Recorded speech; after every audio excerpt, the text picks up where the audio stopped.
nyt päästiin sitten vihdoin toimistolle. Täällä on mun työpiste. Teknoloikka on siis palkallinen työharjoittelu, johon saa hakea 18-22-vuotiaat lukionsa päättäneet nuoret. On ollut tosi kiva päästä tekemään näin monipuolisesti töitä. Pääsee huomenna opettaa noita vitosluokkalaisia. Ja sitten kun mä oon tehnyt nämä valmistelutyöt, niin mä menen tänne yhteen suunnittelupalaveriin. Parasta teknoloikassa on varmaan ollut se, että mä oon saanut luotua tosi paljon kontakteja eri ihmisiin. Menossa lounalle.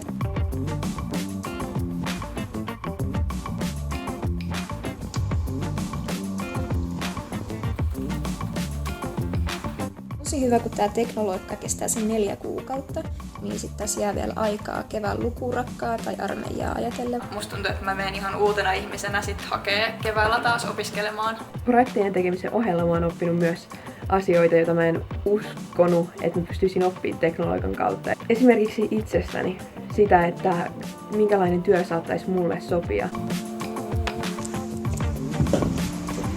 Tänään oli kyllä kiva ja monipuolinen päivä. Himaan! Ja mä suosittelen tosi lämpimästi, että sä haet tähän myös